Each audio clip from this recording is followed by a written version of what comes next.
Hello again there, folks. Lone Adventurer here. Thank you very much for stumbling your way upon my channel. Today I'm going to be playing through Iron Helm, which is a game that I have featured on the channel a number of times, but not for a little while. I will include links to some previous playthroughs in the description below, along with a link to my overview video of all of the Grey Gnome games that I have in my collection, and also links to where you can grab yourself a copy of this game on GameCrafter, or if you, like me, don't mind printing and playing a game yourself, as I have done with this one, a link to P&P Arcade where you can purchase the PDF files. Now, I don't tend to revisit games a lot on my channel, and that's not because there aren't games that I want to revisit. There totally are. For more than a year probably I've had in the back of my head, at the very least, wanting to revisit Glide, which is a game I'm very fond of and I've now got a bunch of expansions for, and I want to revisit Pauper's Ladder. My intention is to do a playthrough with the Moon Towers expansion of that, and I want to revisit 4 Against Darkness. The issue tends to be that it's just tricky to find time to revisit games, especially when there are so many cool new games coming out that I want to cover. But the reason I'm revisiting this one is this deck here. So this is the Dungeon deck, which is the core central deck that guides you through this game. And this is a new version of the Dungeon deck. This is the original Dungeon deck here. You'll notice they pleasingly have similarly proportioned doors on the backs of the cards. I like the original door. The new door is pretty cool as well. And essentially this deck functions in exactly the same way as this one. It's just a little bit different. And so I thought that, given the fact that this does change up the way the game plays quite a bit, I might do a new playthrough. So we've got a new character. Not sure where Aslar is from. Obviously one of the expansions that I've already sorted. He's got a weapon that I haven't used before. He's got a skill that I haven't used before. We'll get to that in a second. But first, let's have a little chat about this deck. I'm not going to go through every single card, but what we have here is essentially a similar mix of cards that lead to combat encounters with enemies and cards that do other stuff. The only card that hasn't changed is the clearing, which still just leads you to drawing a plot card. Plot cards, if you haven't played this before, are the cards that progress you through the game. The more plot cards you acquire, the closer you come to facing the final boss that you have to defeat in order to win. So what makes this Dungeon deck different, to me at least? Now I'm sure the designer Jason explained his thinking behind this deck at the time. I just don't really remember what he was saying. No doubt I saw him on Facebook and Instagram and on videos explaining it. But for me, these cards present you with more options, so more flexibility in terms of what you do when you draw a card. So for example, the campsite gives you 3 options. Let's have a look at the original campsite card. And the original campsite was 3 options. So that one is almost exactly the same, except the search not only gains you 1 ration, but now also gains you 1 gold, and resting increases your health by 3 rather than increasing your health by 2. And I think those additional bonuses are a reflection of the fact that the enemies in the new deck are a bit more brutal. So the enemies are more brutal, The little rewards that you get are a little better, I think. There's a couple of cards in here like the Archangel, which I'm pretty sure that's brand new. It's been a while since I've played, but I don't think that is in here. Yeah, no Archangel. So there's one or two that's new. The other cards tend to be a little bit better or a little bit more brutal if it's an enemy. So previously we only had skirmish cards and ambush cards in order to encounter enemies. The skirmish cards and ambush cards in here I think are a bit more tricksy, maybe. I'm not looking that closely, I might be wrong. But we've also got the savage encounter cards. So those are encounters with enemies that are more brutal. So yeah, a bit more action-packed, I think, with this. I've only played through with the new deck once so far, and I fairly conclusively won, easily beat the final boss that I was facing.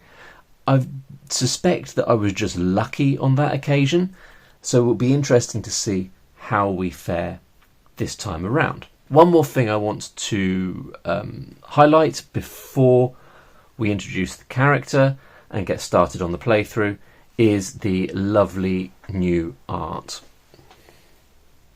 I, like many people, am quite fond of Jason's art and always have been. His art style has improved. He's become a better artist over the years, and the illustrations on these cards are a definite step up from the illustrations on the other cards in this game. It still fits in perfectly nicely on the table. I don't find the difference in style particularly jarring, but the card art is now really, really nice.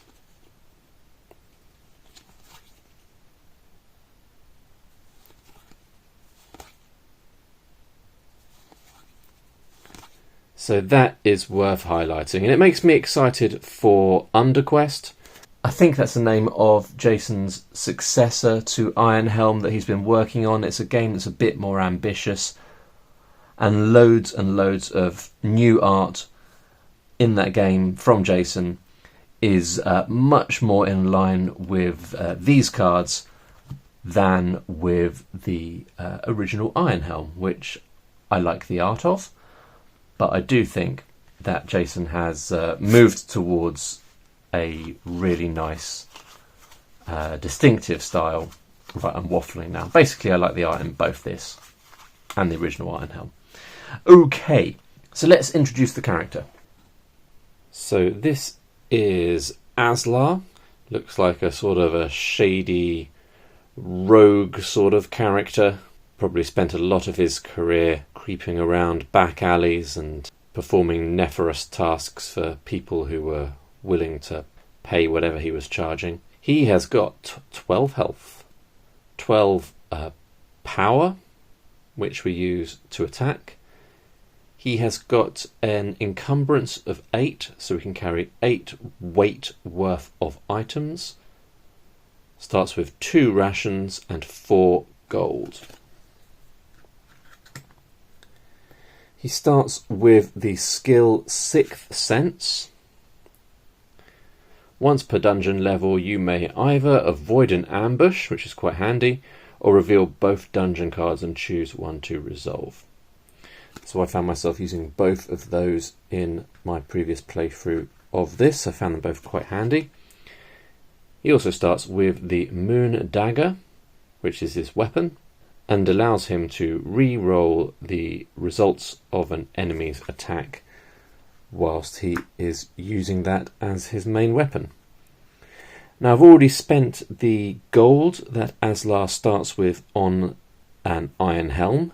It's quite expensive, quite heavy, weighs 2, so it takes up a quarter of my weight allowance, but means that we subtract 1 from both initial damage and counter strikes. So all attacks really, all physical attacks from enemies, we will reduce by 1. So that is quite handy.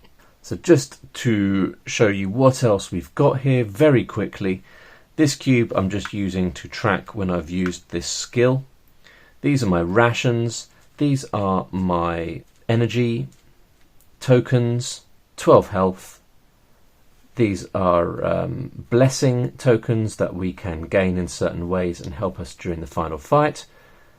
This cube here is going to track the 5 different levels that we can go through in the game. This is our morality track. We're on 0 morality at the moment, and we can go up if we do moral things or down if we do immoral things.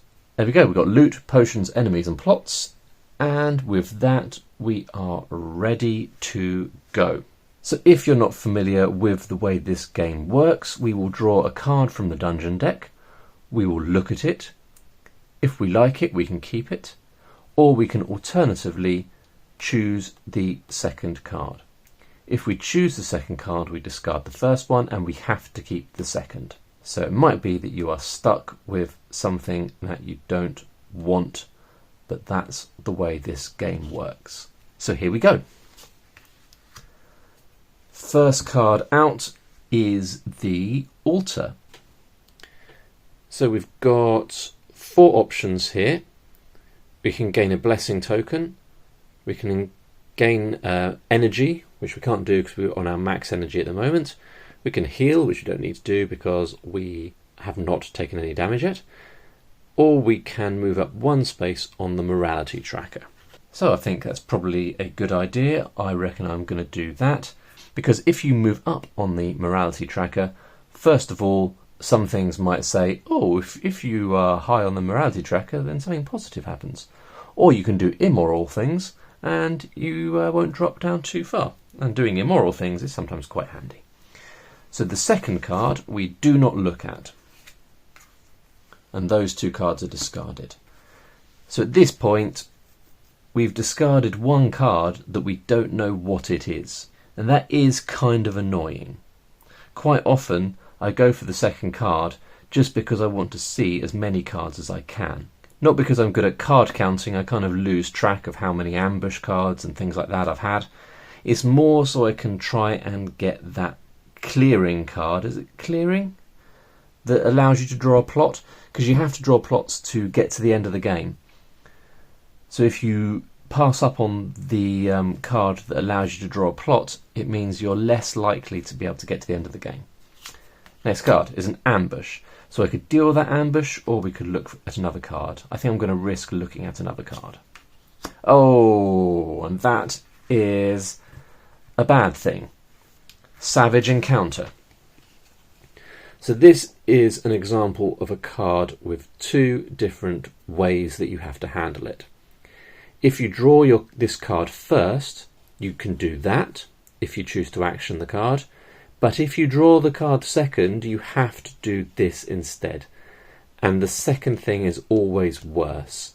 So because I gambled and drew the second card, I'm stuck dealing with this second thing.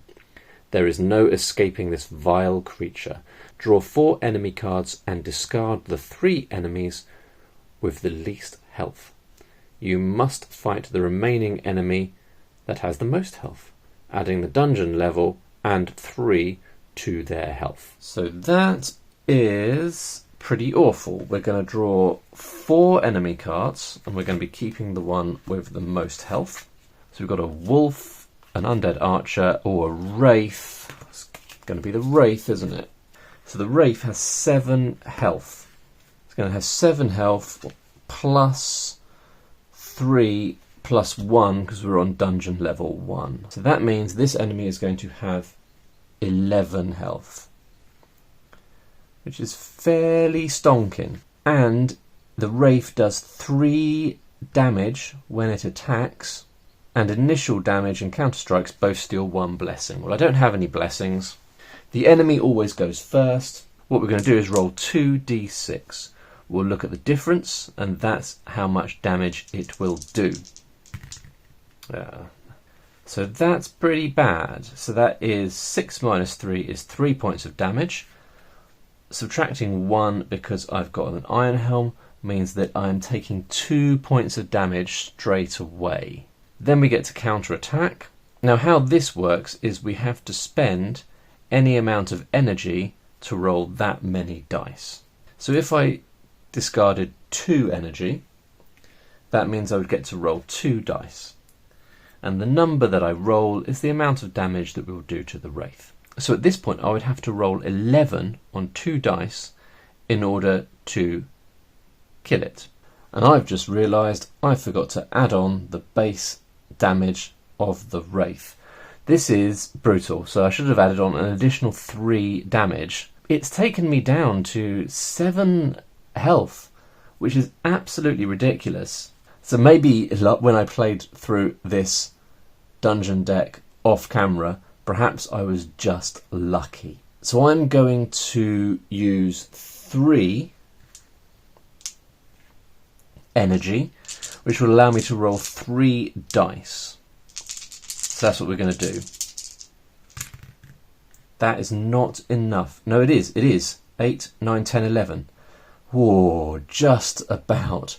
So we have killed the Wraith, thank goodness. But it did me a lot of damage there. A lot of damage. Now, because this is a particularly scary enemy, it does mean that we get to draw both a loot card and a potion card as reward. That's what this too means. So we've got some holy water, which is very, very handy for taking on undead. And we've got a cinder blade, some kind of cool weapon. Attack results of 6 deal 7 damage, plus 3 to the sum of your attack roll versus enemies weak to fire. That's moderately handy. Alright, well we'll hold on to those for the time being. I'm going to keep my moon dagger equipped for now. Yeah, we'll put the Wraith to one side. We need to keep the enemies that we defeat, because the enemies that you defeat dictate the final boss that you face. Right, let's hope things get a little bit better. Ambush. Am I going to risk looking at another card? Yes, I am, because I always do. Ooh, Labyrinth. Drat. You cannot seem to find your way out. Discard 2 rations. Lose 3 health for each ration you cannot discard. Gain 1 potion. So that's both my rations gone. Maybe this is not going to work out for Aslar on this occasion. But he does get another potion. So we've got an energy potion, which we can discard to gain 2 energy. We're actually going to do that straight away. And then we'll get rid of the energy potion. Right. So I think I might use Sixth Sense to reveal both dungeon cards and choose one to resolve. So we've got the Campsite and we've got the Archangel. So both pretty nice cards. So the Archangel is dependent upon the morality tracker. So depending on where you are on the morality tracker, that's how good it is for you. Now I'm only on 1 on the morality tracker, so this would gain me 1 health, but that's not particularly thrilling. So we'll get rid of that. Now the Campsite, we can spend 1 ration to do something, which obviously we can't do, we've got no rations. So I'm going to search, which means gain 1 ration and 1 gold. Because if we rest, we have to spend a ration again, and we haven't got any rations. So I'm going to have to do that one. So we now have 1 ration and 1 gold. On to the next card. Ambush. I'm going to gamble on the second card. Clearing. That's what we're looking for. So clearing allows you to draw and resolve a plot card. The Wolf. Your eyes meet those of a frail-looking wolf crouched in the cover of shadows. It looks like the wolf is starving as it cannot even muster the strength to growl. Feed the wolf. You take 1 of your rations and give it to the wolf. The frightened creature snaps at you, drawing blood, but quickly turns to eat the offering. Lose 1 ration and 2 health. I can't lose my ration and 2 health at this point. I think I'm going to have to just ignore the wolf. You turn away and leave the wolf behind to fend for itself. move down 1 on the morality tracker. So that's what I was talking about earlier. Because I'm higher on the morality track at the moment, moving down 1 is not the end of the world. So I am going to do that. And note these eye symbols here, 2 eye symbols on this plot card. When we reach 10 eye symbols, that means we will encounter the final boss. We're moving 1 down on the morality tracker, and then we can carry on. Now at this point, that's the discard deck. I need to keep that a bit messy so that I know it's discard. At this point, we have encountered the clearing, and now I don't have to worry about finding the clearing because we've already gone past it. So now I'm going to be gambling less on that second card. Treasure. Gain 1 gold. Don't mind if I do. And if I hadn't have encountered the plot card, I might have been tempted to not take the treasure and look at this card in case it was the plot card, but I don't have to do that. Next card. Mystical Fountain. Before you stands a grand fountain. You are drawn to it by a potent allure. Your eyes wide open, you cup your hand and ladle the warm liquid to your lips. And we've got various effects depending upon the roll of a dice. 1. That's bad, isn't it? Draw an enemy card, adding the dungeon level to its health. Oh man, so the Mystical Fountain produced a goblin, and the goblin is going to have 3 health. Thanks, Mystical Fountain. So the goblin is going to go first. 4 plus 1 is 5. I'm not going to have this goblin doing 5 damage. So I'm going to use the ability of my Moon Dagger. Once per dungeon level, if equipped, you may re-roll the results of an enemy's attack. That's pretty bad as well. It's the same level of bad, I think. Oh, man. So 4 plus 1 is 5. Is that worse? Oh, man. Am I going to get killed by a goblin? So we're subtracting 1 because of the Iron Helm. So it's doing 4 points of damage. Is that right? So that's taking me down to 3 health. I really sailed through the game I played off camera. There was none of this nonsense. Okay, so let's attack. I think I'm going to use 2 energy just because I really want to kill this guy. I've only got to do 3 points of damage, so I could have risked 1 energy, but I didn't want to risk him attacking me again. Oh, you may avoid this conflict by spending 1 gold. I might have done that. Oh well. 5 points of damage. The goblin is defeated. We are getting 1 gold. That's what this little yellow blob down here means. And we're also getting 1 loot item. That's what this 1 means. Health potion. You may discard this to gain 4 health. I'm going to do that immediately. So we're going to go from 3 up to 7. Back up to 7. Alright, that was fairly annoying. Let's push on. Arrow Trap. Your curiosity with the ruby-eyed statue comes at a cost. So I would gain 2 poison if I rolled a 1 or a 2, 1 poison if I rolled a 3 or a 4, and then no poison if I rolled a 5 or a 6. Is it worth the risk? Right, I've clearly forgotten to discard a card at some point because I've got too many cards left. So I'm just going to get rid of 1. Must have made a mistake at some point down the line. I think I'm going to risk... Am I going to risk the arrow trap? No, I'm not. I'm going to go for it. Oh, no. A savage encounter. That's awful news. 4 enemies. Which one is the worst? Please don't be too bad. Fishman. Fishman is what we're going for. Oh, and it's got 6, 7, 8, 9, plus the dungeon level, so 10 health. Okay, so the Fishman, I gain 1 ration when I defeat it, because I guess I eat the Fishman. Fishman gets to attack first. 5-5, that's a miss. That's very, very good news. Now, I'm going to use 3 energy again, because 2 energy, with my luck, would be very unlikely to defeat the Fishman. Let's hope we do 10 points of damage. Yes, 9, 10, 11 points of damage. The Fishman is defeated. We get 1 fishy ration. He is done. Oh, and we get a loot. He gives us a loot. A ration. You may discard this card to regain 2 energy. I'm going to regain 2 energy immediately. We're almost there. We're almost at the end of the level. So we're going to draw the first card. It's a skirmish.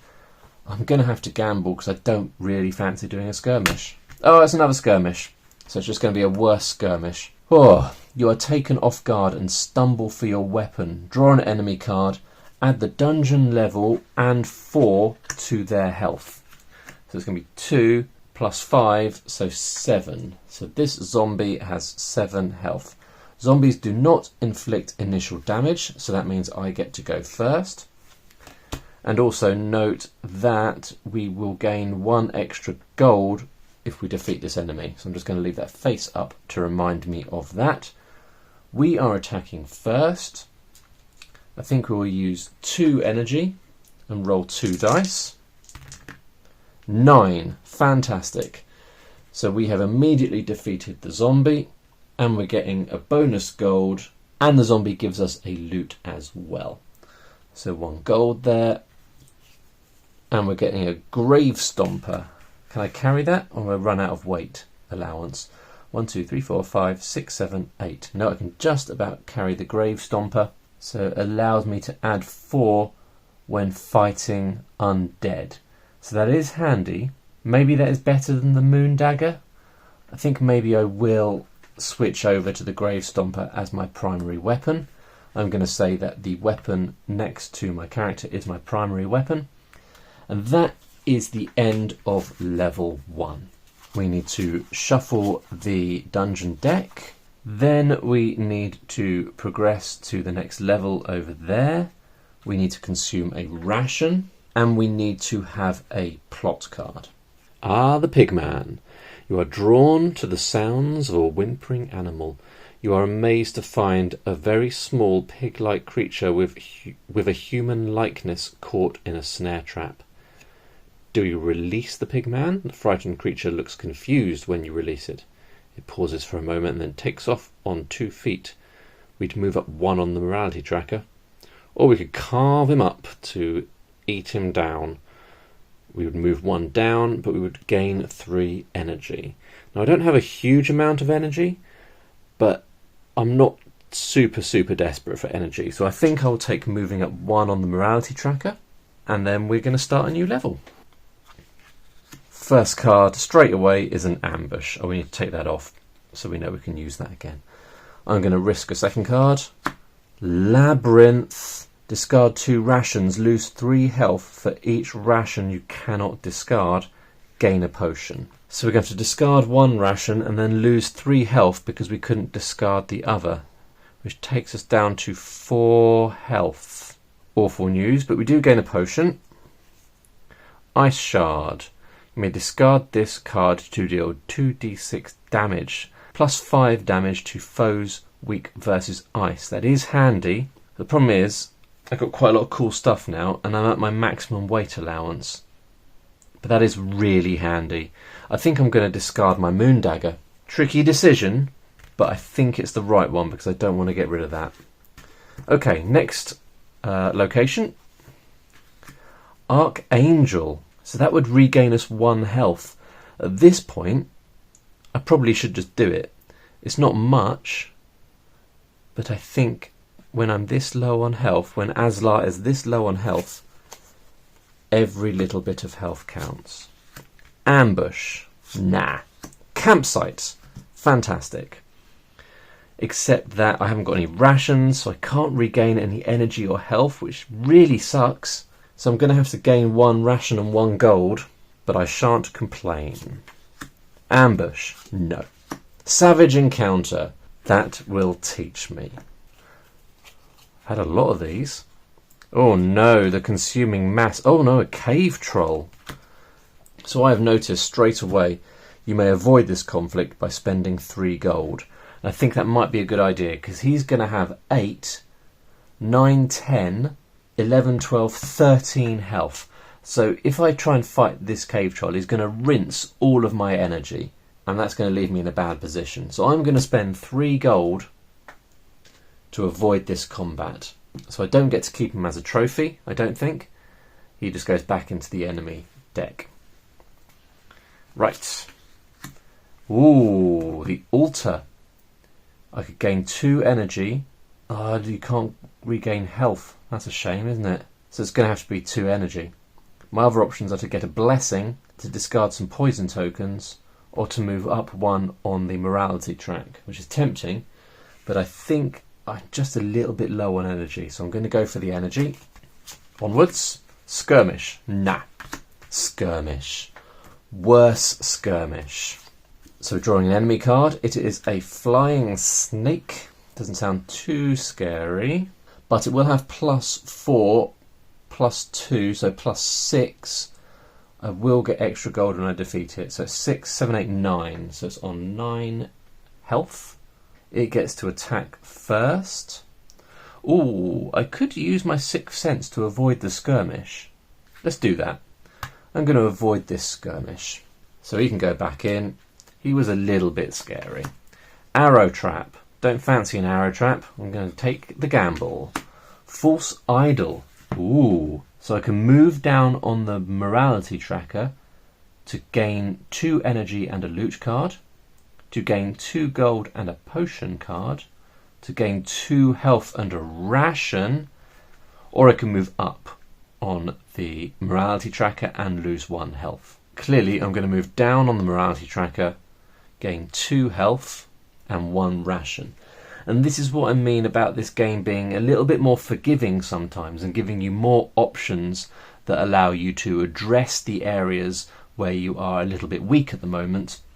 And that is the upside of there being more brutal encounters in the game. Onwards. Treasure. Treasure's good, but you see at this point one of these cards could be the clearing, which would progress me towards the end of the game. And 1 gold isn't that exciting, so I'm going to risk it. Merchant. Well, I've only got 2 gold, but shall we see what he's willing to sell us? So let's have a look at his wares. His wares are going to be 3 loot items and 2 potions. So he's got a longsword, a warhammer. I don't think I'm in the market for either of those, plus I've only got 2 gold. Or a lamp, which once per level allows you to reveal both dungeon cards and choose one. That is quite handy, although I've already got that ability on 1 card. And a health potion and an energy potion. I think I'm just going to buy both of those potions. So put the loot cards away.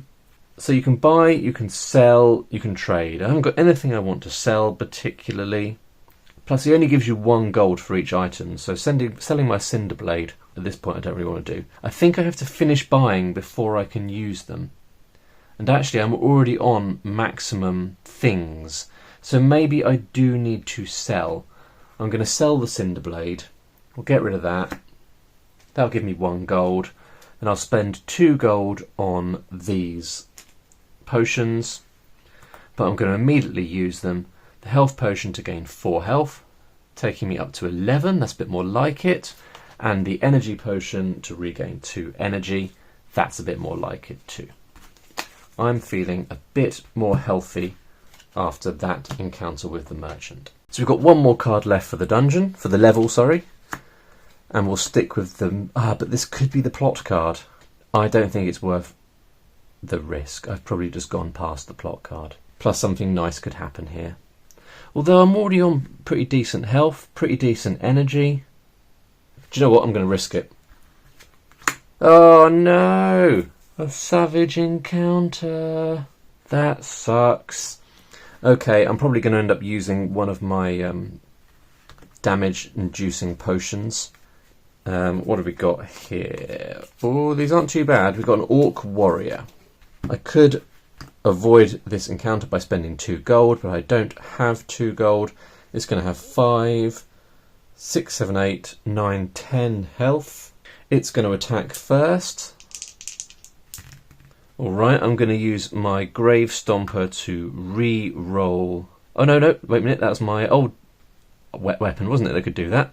So I can't re-roll that. That's a shame, there's not much I can do about this. So that's 5 points of damage, plus 2 is 7, minus 1 from my Iron Helm is 6. It's taking me down to 5 points of health. Ah, why did I turn over that final card? This one is good against foes weak versus ice. This one is good versus undead foes. The Orc Warrior is neither of those things. I think I'll just use the ice shard. Am I going to do that? No, I'm going to go in on 3 points of energy, allowing me to roll 3 dice, and hopefully we'll do 10 points of damage. Ooh, 5, 6, 7, 8. I haven't killed it. That's taken it down to 2 health. Okay, it's going to attack me back. Ooh, okay, that's good, that's good. So the difference there is 1. 1 plus a base attack of 2 is doing 3 points of damage, less 1 because of the Iron Helm. And so that's 2. Which is taking me down to 3 points of health. So I'm going to use 1 point of energy and do 2 points of damage, defeating the Orc Warrior. I'm getting 1 gold for that. And we're getting a loot item as well. A magic ring. Once per dungeon level, you may avoid an ambush. That's quite handy. Alright, that's the end of the level. Wow. Ugh. Okay, so we're moving on to level 3. We are consuming a ration. We're giving these cards a little shuffle. Taking that off, having a plot. Near the centre of the clearing stands an old well. On closer inspection, you notice the well is full of sweet-smelling water. Do you dare take a sip? Drink from the well. So if you roll a 1 or 2, you gain some poison. But everything else, if you roll a 3, 4 or 5, it's something beneficial. I'm going to go for it. 2. Gain a poison. Okay. Alright, so we are a little bit poisoned. We are currently on 5 eye tokens. When we hit 10, we will have the final encounter of the game. On to level 3. Ambush. Don't think so. Campsite. Brilliant. Alright, so we could spend our ration to gain 3 energy, or we could spend a ration to gain 3 health and lose 1 poison. And I think at this point, it's worth risking having no rations at all, which would mean I take some damage at the end of the level, in order to regain that health. But being on 3 health is just not a good look. Onwards. Savage encounter. No. Ambush. Okay. Right, so let's use that ability to avoid the ambush. Treasure. Gaining 1 gold. Do I want to do that? I want to find that plot card. Arrow trap. Annoying. Ooh. Okay, but the higher you roll, the less poison you gain. So I've just gained 1 poison. Skirmish. Don't think so. Altar. Should we just move up on the morality track? I do kind of need some more energy. I'm going to move up on the morality track. That feels like the right thing to do right now. Ambush. No. Mushroom Grove. That is very, very good news. You find yourself standing in a grove of mature mushrooms. 6. Gain 3 rations. That is going to make all the difference. Skirmish. Don't think so. False Idol. Oh, I need to boost my health up a little bit. See, this is it. These cards, they allow you to boost up your health and boost it up. And that gets you through sometimes, even though I got close to death. So I'm going to move down 1 on the morality tracker. Gain 2 health and 1 ration. So that's going to get me up to 8 health. And now I've got 4 rations, which is fantastic. And I've got a feeling that we haven't had the plot card yet. I've looked at almost every single card, I think. Merchant. I don't really want to do any trading, and I'm kind of hoping one of these is the plot card. The clearing card, rather. No, not that one. Savage encounter. Have I got something? Oh, yes, I have, haven't I? Once per dungeon. Oh, no, that avoids an ambush. That avoids an ambush. That avoids an ambush. I've got no way of avoiding encounters. Okay. Okay, an undead archer. So that could be a lot. That could have been a lot worse. So we're adding on dungeon level +3, so it's 3 + 3, so we're adding on 6, so it has got 10 health. I cannot defend against the initial damage. How much initial damage is it going to do? Oops. Oh, not much, that's good. So difference is 1, +2 is 3, so it's doing 3 points of damage, which is bad, but that could have been a lot worse. Now we need to take this thing out in one go, basically. Do I want to use 3 energy? That seems like a bad idea. But if I use 2, the chances of killing it are not great. So I'm going to use 3. 4, 5, 6, 7, 8. So I haven't defeated it. Just taking it down to 2. That sucks big time, because that means it's going to get to attack me again. 1 + 2 is 3, but we're taking away 1 for our Iron Helm this time. So that's doing 2 points of damage, taking me down to 3. So this time I'm only going to use 1 point of energy, and hopefully I'll roll a 2. 5. Okay. So defeated. We get 1 loot item. A mimic. You may avoid this conflict by spending a ration. Well, I've got plenty of rations, so we'll feed the mimic a ration. Goodness gracious me. And we also get a gold for defeating the undead archer. Last 2 encounters of the level. A mystical fountain. I really want that plot card. No, I'm gonna use the mystical fountain. 6. Gain blessing tokens equal to your current dungeon level. Whoa now. 3 blessing tokens. That could be really helpful when we face the final boss, if we get that far. Labyrinth. Alright, I think I'm going to have to not risk looking at the final card, because that's just too lucky. I discard a ration and gain a gold, so that could be a lot worse. That's the end of the level. We are progressing to level 4. We need to pay a ration, have a plot card. You nearly slip and fall to your death as your feet find the edge of a perilous drop-off. You hear a worried voice echo from across the other side of the gap. Help me! The rope bridge broke as I crossed it, and my backpack is still on that side. Please toss it to me. Will I toss the stranger their backpack? You spend a few moments looking for the pack, and once you have it in your hands, you throw it across the divide to the relieved stranger. Lose 1 energy, gain a blessing token and move up 1 on the morality track. Or keep the bag for yourself, gain 1 ration and 1 random loot card. I don't feel that thrilled about those as bonuses. I think I'd rather... but losing an energy. I've only got 2 energy, so losing an energy is a big deal. I think I'm going to have to keep the bag. We're going to keep the bag, move down on the morality track, and gain a ration and a loot. A shield. A heavy shield that I can't carry. So the shield is going anyway, so I guess we toss the shield into the chasm and go on with our day. Alright, so we're on level 4. This is the penultimate level. We've got 6 eye tokens, so we need 4 more in order to find the boss. Mushroom Grove.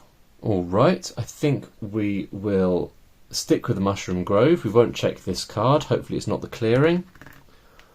4. That means gain 1 ration. So that's alright, really. Onwards. Arrow Trap. Don't really fancy an arrow trap, if I'm honest. Let's see if this is the clearing. It's not. It's an ambush. So we draw an enemy card, and then we're going to be adding on a lot to its health. Dungeon level +5. Hang on, wait a minute. I could use my 6th sense to avoid the ambush. We're totally going to do that. We're not having that. Campsite. Oh, campsite's good, isn't it? We're going to have to stick with the campsite. So we can spend a ration and regain 3 health and lose 1 poison. So we're going to go up to 6 health and lose the poison. Onwards. Skirmish. Don't think so. Ambush. Once per dungeon level, I can use my magic ring to avoid the ambush. So let's do that. Ambush, no. Savage encounter. Oh man. Oh no. Cave troll. And we're going to be adding 3 plus dungeon level. So that is 15 damage. 15 health rather, that it's got. Ooh, I can spend 3 gold to avoid this conflict. I will 100% be doing that. Bye, cave troll. Bye-bye. Skirmish. No. Archangel. Ooh. I'm on negative on the morality track at the moment. I'm on -1, which means I lose 1 health. That's probably better than getting in a fight where we would lose our lives. Labyrinth. Come on, where's the plot card? There it is. Clearing. Draw and resolve a plot card. Thank goodness for that. Ooh, look at that. 3 eye tokens. In the clearing you find a towering shrine covered in vegetation.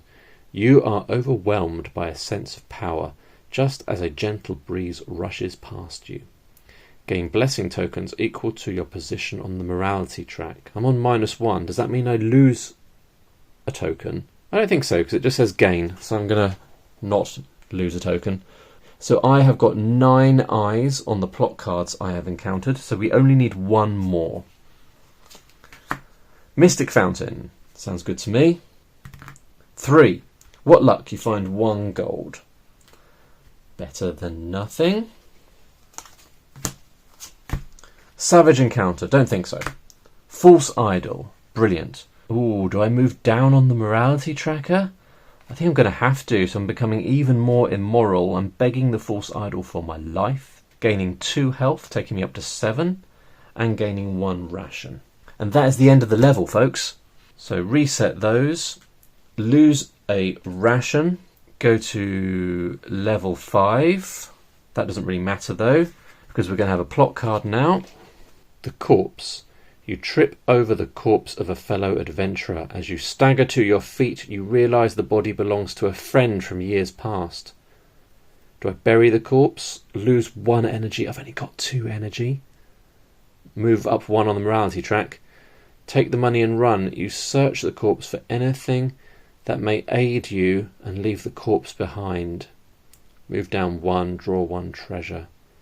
Well, frankly, having 2 energy isn't that much anyway. I think I'm going to be relying on these things to defeat the final boss. So I'm going to do that.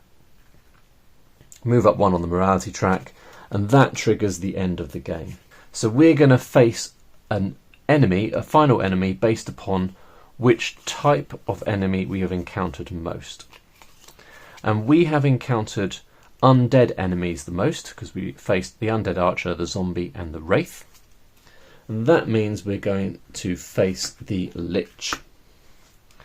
So the lich has 20 health, and I'm not in the best situation. Oh look, when the lich strikes with his initial attack or counter strikes, he steals 2 energy. So I'm going to have no energy. So it's going to be all down to my holy water and my ice shard. Might be okay. Now we've got 3 blessings. So those 2 gain me additional energy. And the green heart allows me to remove any poison, but I don't have any poison. Okay, so here we are. The lich is going to attack first. Ooh, 3. Oh man. 3, 4, 5, 6, 7. -1. He's doing 6 points of damage. 6 points of damage, taking me down to 1 health. This isn't going to work out for me, is it? He's going to kill me. And he steals 2 of my energy. So I am going to use my ice shard. No, not my ice shard. My holy water. You may discard this card to deal 2d6 damage plus 5 to an undead enemy. Here we go. Oh, look at that. 6, 7, 8, 9, 10, plus 5, 15. We've got him down to 5. Oh, this is so close. If only I had more health. Because he's clearly going to... I mean, yeah, now he attacks back. and he's doing 3, 4, 5, 6, 7, less 1. He's doing 6 points of damage, which is defeating me. Just looking around to see if there's anything I can do to prevent that, but I don't think there is. So the Lich has defeated Aslar. We got so close, but didn't quite make it. There you go, folks. A nice playthrough of Iron Helm using the new dungeon deck. I like this dungeon deck. I think I prefer it to the original dungeon deck. It's got a little bit more going on, a few more options for you, and I think it just makes the game a little bit more crazy. You face more enemies. The enemies are harder, and you get to do more stuff to regain energy and health and rations and things, and it's just a bit more action-packed. At least that's how I feel about it, I think, but I've only played it twice. Hope you enjoyed that, folks. Let me know if you've played with the new dungeon deck and what you think of it. Otherwise, if you enjoyed the video, do consider liking it and subscribing to my channel to see more games just like this one. And I will see you next time. Bye for now.